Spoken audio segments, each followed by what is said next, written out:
A SC News tem o prazer de entrevistar o médium Divaldo Pereira Franco, que está em Sorocaba, para trazer mensagem da espiritualidade para você que realmente espera um mundo melhor, um Brasil melhor. Nós queremos agradecer aqui também toda a diretoria da União Sorocabana Espírita, o seu presidente, o Hélio, também o diretor de eventos, Ricardo Alonso, que nos possibilitaram este contato com o Divaldo. Seja bem-vindo a Sorocaba, Divaldo, é um prazer recebê-lo. Obrigado. Divaldo, hoje existe uma grande preocupação em relação ao futuro do Brasil e como o brasileiro também deve enfrentar esse momento. Como que o senhor analisa todo esse contexto e que mensagem é importante deixar a todo brasileiro? Nós devemos pensar globalmente. A criatura humana perdeu o endereço de Deus. É o conceito de um filósofo inglês chamado Thomas Hardy, que o enunciou há 250 anos. Utilizando-me do pensamento desse notável inglês, eu diria que o ser humano perdeu o endereço de si mesmo. Nós perdemos o objetivo psicológico da vida. E o admirável psicólogo norte-americano, também teólogo, Dr. Rollo May, disse que a atualidade está atormentada por 3 fatores essenciais: o sexismo, o individualismo e o consumismo. Somos uma sociedade consumista porque somos vazios existenciais. Procuramos preencher o nosso estado interior com coisas. O que disse muito bem o Dalai Lama: no passado as coisas foram feitas para serem usadas e as criaturas para serem amadas. Hoje os objetos são amados e as criaturas humanas usadas.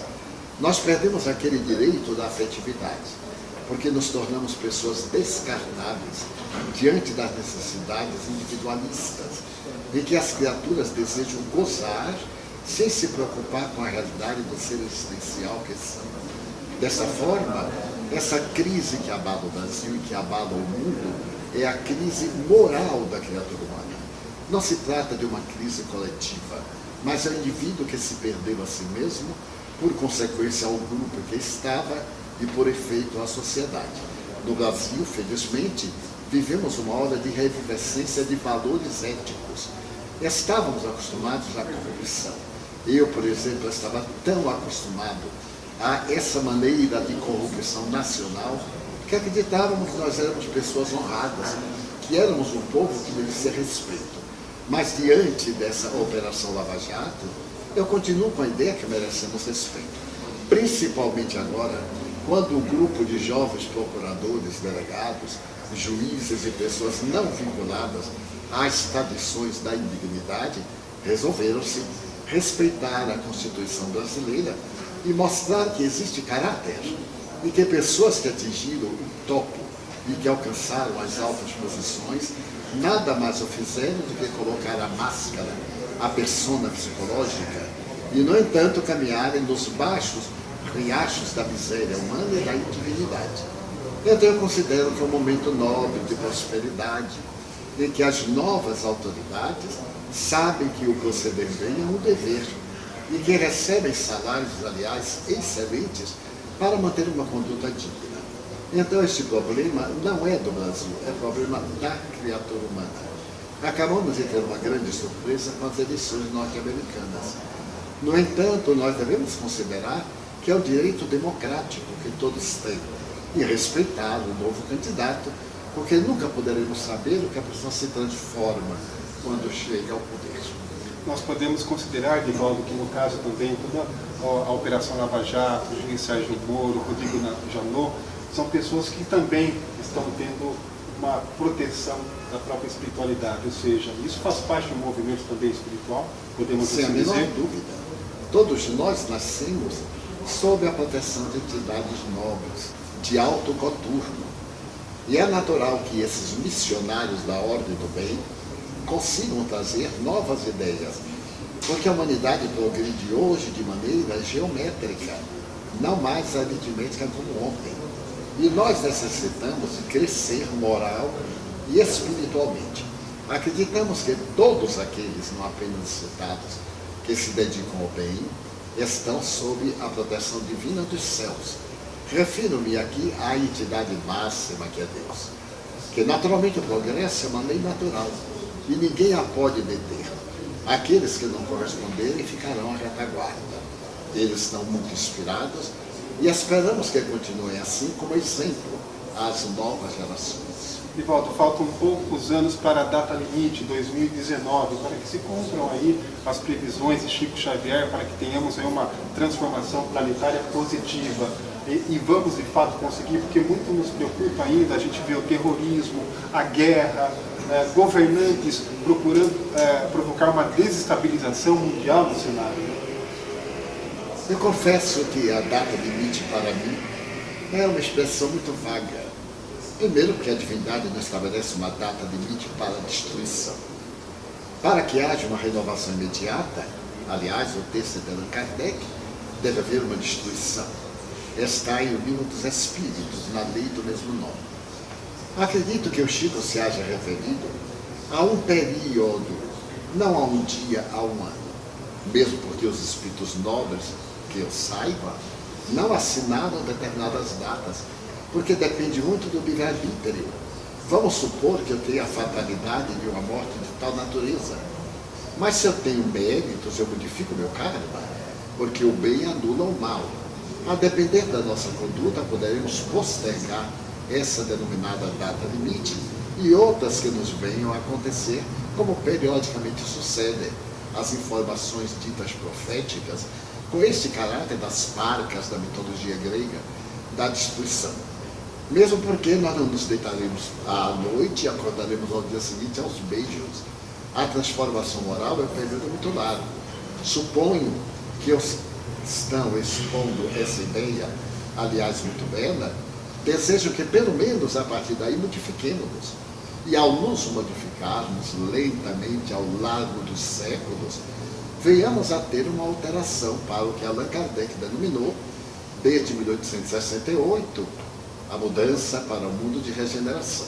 Aliás, no capítulo de A Gênese, capítulo número 14, Allan Kardec diz, ipsis verbis, que uma geração velha estará lutando contra a geração nova. Nós vemos aí, como você disse, o terrorismo, a desagregação da família, o excesso de sexo, portanto, no erotismo desnecessário, as ambições humanas desvairadas, os sentimentos torpes, parece que é predominando, mas nunca houve tanto amor no mundo como hoje. Nunca houve tanta solidariedade. Nunca tanto se preocuparam quanto os tantos. Ocorre que a grande imprensa valoriza muito mais o crime que divulga do que as ações nobilitantes que são apenas citadas, en passant, sem maior preocupação.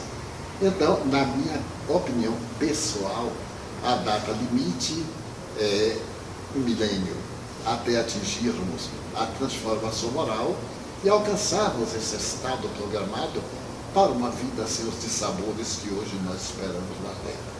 Para concluir, Divaldo, que mensagem você deixa para o sorocabano? Que vale a pena amar. Somente quando amamos, atingimos a maturidade psicológica. Carl Gustav Jung, o grande psicólogo suíço, autor da psicologia analítica, diz que a nossa vida tem que ter um sentido psicológico. E ao mesmo tempo, Viktor Frankl, o notável psiquiatra austríaco, que sobreviveu aos campos de concentração, inclusive a Auschwitz, assevera que a vida que não tem um sentido psicológico, que não tem um objetivo, é uma vida vazia. E que esses indivíduos pesam na economia da sociedade. É necessário, portanto, que nós sejamos aqueles que amemos. Não importa que o outro nos ame, importa que nós amemos. O importante é nos despirmos do ódio, do ressentimento, da mágoa, da maledicência, do adultério, da conduta sonegada, a aparência, a persona e a realidade, o self, fazerem uma fusão em que o indivíduo, a sua aparência, a sua realidade, sejam mais ou menos equilibradas. Então, eu diria aos caros telespectadores, aos caros amigos que nos vão ler através do Face, para que sejamos todos nós, aqueles que amamos, não guardando ressentimento. Porque isso é bom para nós. Quem guarda ressentimento tem problemas respiratórios. Quem guarda mágoas tem problemas digestivos. Quem guarda sentimentos vis tem distúrbios emocionais. Quem não age de maneira correta cai em depressão. São fenômenos da moderna neurologia. A nova psiquiatria assevera que nós somos donos da nossa saúde e que a saúde é o resultado de vários fatores. Não mais ter um corpo saudável, mas ter, sobretudo, uma emoção saudável. A saúde é, do ponto de vista da Organização Mundial, nada mais, nada menos do que o equilíbrio emocional, a harmonia orgânica, situação econômica e solidariedade. Nós podemos ter muito dinheiro e não ter paz interior. Poderemos ter uma colocação social relevante e estarmos magoados conosco mesmo. Então, eu diria aos nossos caros amigos do Face, que sejamos aqueles que, nos utilizando deste admirável instrumento que é a comunicação virtual, evitemos as fofocas, a maledicência, as acusações, as notícias mentirosas, para não entorpecermos o mundo, que evitemos a pedofilia, que nos evitemos dos sites que corrompem. Qual o prazer, se não patológico, de alguém escondido na intimidade da sua casa, corromper crianças, levar mensagens de corrupção moral a adultos que já são atormentados? Então Deus coloca em nossas mãos armas poderosas que nós convertemos em instrumentos de destruição. Normalmente se pede para que o mundo se desarme. Não resolve o problema, porque nós sem armas começamos a jogar pedras uns nos outros. Nós temos que nos desarmarmos uns contra os outros para podermos amarmos uns aos outros. Divaldo, muito obrigado pela sua presença, por ter nos recebido. Que a espiritualidade, o Pai Maior, continue nessa sua presença maravilhosa, levando luz ao brasileiro e ao mundo, que é o que nós precisamos, e principalmente a paz. Muito obrigado por ter nos recebido. Sou eu quem agradeço aos nossos queridos amigos do Face. Muita paz. Obrigado. Muito obrigado.